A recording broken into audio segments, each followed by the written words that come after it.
안녕하세요. 자유교회 이진우 목사가 보내드리는 아침 묵상입니다. 오늘도 예수 그리스도의 향기를 내는 복된 하루가 되시길 바랍니다. 2월 14일 월요일 아침 묵상입니다. 오늘은 경건한 헬라인과 귀부인이라는 제목으로 사도행전 17장 4절의 말씀 묵상합니다.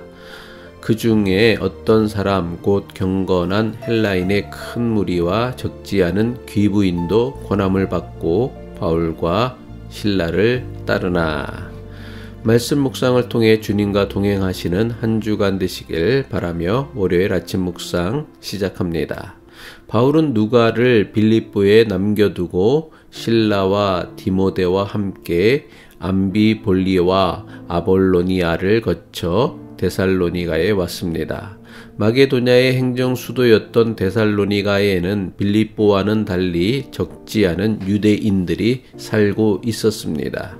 바울은 3주에 걸쳐 유대인 회당을 찾아 성경을 강론하며 예수 그리스도에 대해 가르쳤습니다. 바울이 3주에 걸쳐 전한 복음은 하나님께서 보내신 메시아 예수가 고난을 받아 죽임을 당하셨지만 죽은 자 가운데서 다시 살아나셨다는 것입니다.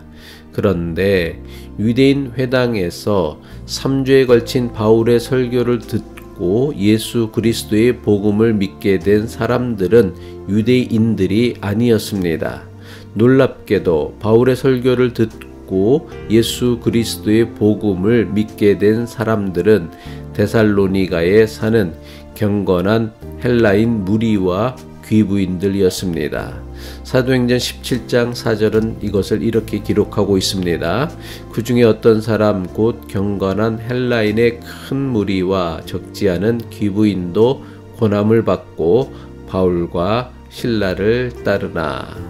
데살로니가에 있던 유대인 회당에는 유대인들만 모이는 것이 아니었습니다. 유대교로 개종한 많은 헬라인과 적지 않은 귀부인들이 있었습니다. 여기서 귀부인들은 데살로니가의 유력한 지도자들의 부인으로 유대교로 개종한 상류층에 속한 헬라인이었습니다.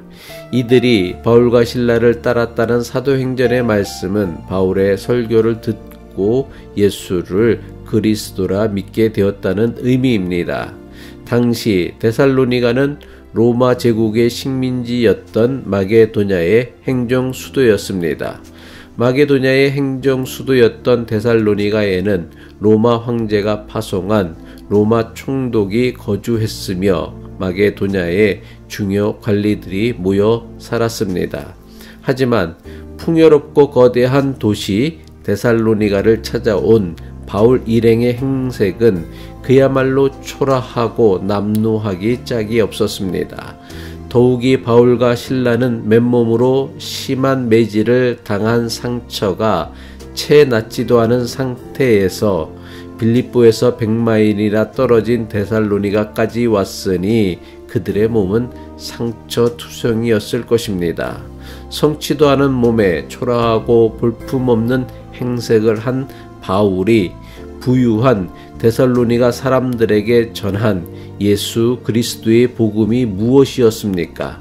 예수 그리스도를 믿기만 하면 이전보다 더 크게 출세하고 더 풍요로워지고 더 건강하게 살며 대를 이어 부귀영화를 누린다는 것이 아니었습니다. 바울이 전한 예수님은 인간을 위해 고난을 받고 반드시 죽어야만 했고 인간을 위해 죽은 자 가운데서 다시 살아나신 분으로 이분이 하나님께서 보내신 메시아 그리스도라는 것입니다. 바울이 전한 복음과 함께 예수 그리스도를 따르는 바울과 실라의 초라한 행색과 성취하는 몸 상태를 본 사람들은 무슨 생각을 하였을까요? 아마도 바울이 전한 복음을 들은 사람들은 이 세상에서 예수 그리스도를 따르며 살아가는 것이 결코 만만치 않은 고난의 길이라는 것을 깨달았을 것입니다. 겉으로 드러난 모습과 행색을 본다면 바울과 실라는 데살로니가에 사는 헬라인은 물론이고 상류층 기부인들이 상종할 만한 대상이 전혀 아니었습니다. 그런데 도대체 이게 어떻게 된 일입니까?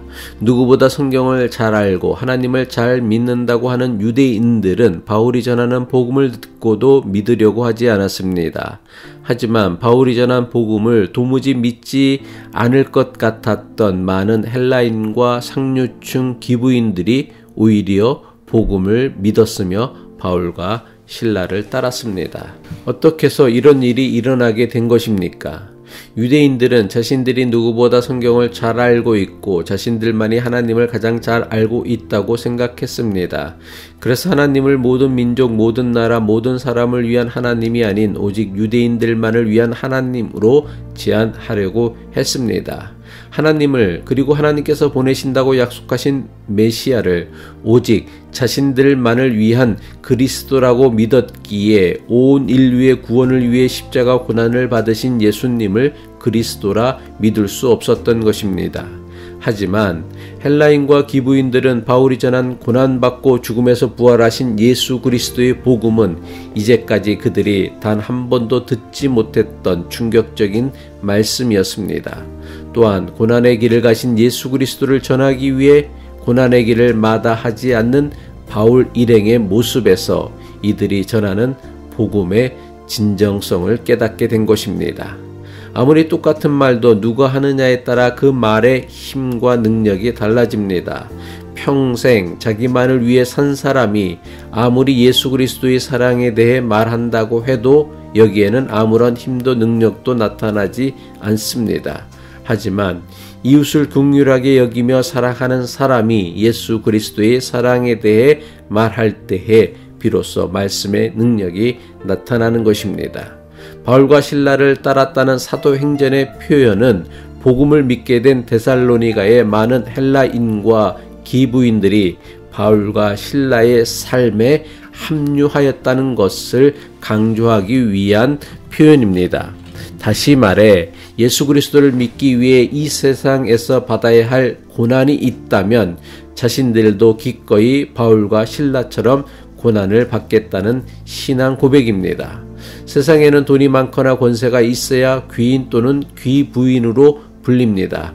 하지만 하나님 나라에서는 복음의 증인으로 살기 위해 세상에서 당해야 할 해를 기꺼이 감수하려는 사람이 귀인이며 귀부인입니다.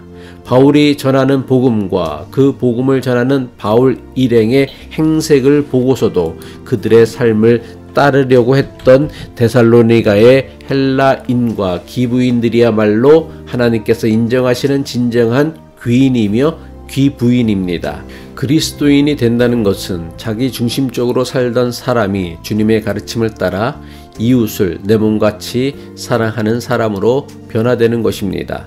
이웃을 사랑하고 남을 배려하는 삶을 살기 위해서는 자기 편한 대로 살던 삶을 버리고 자발적으로 불편한 삶을 마다하지 않을 수 있어야 합니다. 예수 그리스도 복음의 능력은 자발적인 손해와 불편, 더 나아가 고난을 기꺼이 감수하려는 성도의 삶을 통해서만 나타나고 역사합니다. 기도하겠습니다. 사람의 몸으로 세상에 오시기까지 우리를 사랑하시는 하나님, 우리가 믿는 복음, 그리고 우리가 전해야 하는 복음에 부끄럽지 않은 삶을 살아가게 하옵소서. 그래서 우리를 통해 복음의 능력이 세상에 선포되게 하옵소서. 예수 그리스도의 이름으로 기도합니다.